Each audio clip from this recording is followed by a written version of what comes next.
How's it going, everyone? Knights here, and welcome back to another top tier Mordhau Class Builds video. I decided to add on to this series because patch number 17 really shook up the meta and point economy. I wanted to make sure you guys stay up to date on what the strong builds are and what is possible when considering armor, weapons, equipment, and perks. So without further ado, we'll take a look into some of my personal invasion builds and we'll work our way down to my personal duel builds. So I've never really been much of a Maul guy, but as many of you know, Maul is extremely strong. After the team hit stop was re-implemented, there should be some consideration around whether you're going to be horizontaling as much as you used to, because you will be backswinging and clipping teammates quite often if you're not careful. And that's where the Maul really thrives, is that you're able to reliably pull off horizontal attacks without clipping teammates, and being able to drag your attacks around teammates is pretty easy most of the time. So a few things I'm going to mention now so that I don't have to mention it later. Friendly, Bandage, and Pavis Shield all got a buff to their point cost. All three of these things were already on the cusp of being too strong as they were, and they got even more inexpensive, so now they're pretty overpowered, to be honest. And the fact that you can fit light armor across the board with two really strong perks and two really strong equipment items is pretty nuts, not to mention the Maul. So definitely give this class a look. Now, quite the contrary to the last build, this one's quite sluggish. You will be going for higher KDs if you're playing this build. This is less of a 1vx class, but more of a 1v1 class. If you're just really enjoying the Evening Star like myself and want to take it into pubs, there's nothing wrong with that. And it may not be the best invasion weapon out there, but it can still 2-tap. And if you can force 1v1s and 1v2s, if you're good enough, you can really just kind of walk through your opponents and 2-tap them. I like this build a lot, even though it's not the best for 1vx. If you can really, like I said, if you can just force the smaller engagements, this weapon can bring you a lot of success.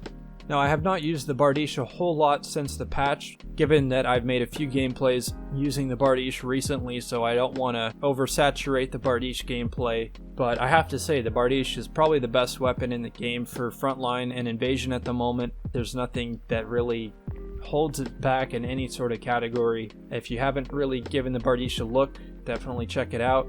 The Battle Axe also got a buff to its point cost, and this guy has friendly bloodlust with medium, heavy, light armor loadout. I think Greatsword is a good learning weapon, not that it's not scalable. Some of the best players in the game use Greatsword, but it can be a nice introduction to drags, excels, and stabs as well, so definitely a great weapon. You can run max armor with friendly and a bandage as well. Definitely a solid build for high KD games at least. And yeah, we have a War Axe Kamikaze style build here with Bloodlust and Rush. Light armor across the board, definitely a solid weapon for just running and gunning. Here's a heavy Maul build. The Maul is still a great weapon regardless of what armor type, but I've just been having a lot of fun with that light build and zipping around the map. Here's the Zwei, even though Zwei took a slight nerf after patch 17. Don't be fooled and think that Zwei is no longer a top contending weapon. It definitely is, and now that you can combine it with heavier armor, I would say it's almost just as strong as it was prior to the patch. So yeah, don't give up on the Zwei if you like it. You can fit in friendly and a bandage still, along with beefing up the armor a little bit. I think this is arguably the best class that you can run now for invasion with the Zwei. But let me know if you guys have any other Zwei classes you like to run. Here's my Falchion build I've mentioned several times, so I'm going to jump over it. The Billhook class, which I as well have mentioned a few times, so I'm going to skip over that one as well. So taking a look into some of my personal dual classes, we're going to start out with my personal favorite, which is this max armor Evening Star build with Acrobat. Now, you could swap out Acrobat for other things, but I do find Acrobat to be useful in this sort of jumpy meta. It's not essential to the class or anything. Just take note that Evening Star is a really solid weapon and is used at the upper level of the spectrum as well. Here's sort of a cheese build, but I just thought I'd show you guys what it looks like, which is the notorious Bastard Sword with Second Wind Buckler. So yeah, I would not recommend this. I've used it a couple times, but honestly I do a lot better just playing the game with a two-hander weapon. So yeah, moving down the list, heavy armor Maul with Acrobat, sort of a clone to that Evening Star build I showed you guys. Here's a light Maul duelist with the arming sword, and you're able to body somebody and then body them with an arming sword and kill them, so that's pretty reliable.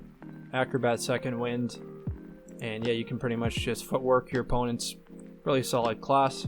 Battle Axe duels, again, Battle Axe got a buff, and notice how the point distribution is very satisfying to see that you're able to pull off Acrobat second wind max armor with Battle Axe. That's what I recommend. If you can really find something that falls together correctly, usually those are some of the strongest builds in the game. Here's the same sort of deal, but with a longsword and a bandage, since it's slightly cheaper. Same deal with a messer, except it's a clone to the Battle Axe I showed you earlier. Greatsword, same sort of deal. Arming sword, this is another cheats build that's kind of a clone to that bastard sword build, but instead you got tenacious and a bandage on top of it all. I would not recommend playing like this, guys, but have them in your armory if you're going to be playing ranked, in case you're not able to counter players that are using that playstyle. Then if you can't beat them, join them, I guess. I would only recommend using it against people that you're having a hard time reading. The Bardiche is still a solid dual weapon, although I think it's stronger in Invasion. It's still a really solid duels weapon. Pretty good stam drain. Got a Zwei dual class here. Zwei is still used at the high level just because the drags can be manipulated more than just about any other weapon in the game, and the excels can be almost instant as well. And archers are very strong, although I don't really play archer. I have a couple archer builds up for you guys here. Huntsman Ranger is kind of a must for most archer classes, Huntsman being even more important, but yeah, if you can fit in both, that would be great. Mixture of armor loadout with a falchion, so really solid build. Got our special looking archer here with the long bow. He's got a cleaver instead of the falchion and lighter armor overall.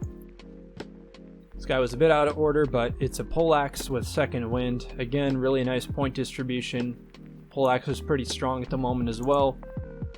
And we're getting into some cheese and meme builds. We have the peasant with a club and rocks, the farmer with a pitchfork. Pretty good shield counter, but hold the block shields are no longer OP, so I don't really use them anymore. We got Gordon Pansy with a cast iron and 2 bear traps and a handful of perks. Bear Grylls, same kind of deal, but with a rapier. Got a fire rat. This guy's really good for taking down commanders and wardens and just ratting around the map and playing objective. The Tomato Man, same kind of class as the last one, but he has a Maul instead. Got the loot player. Got medic bags just to help out the team. Crossbow in case you want to get cheeky and go for some plays.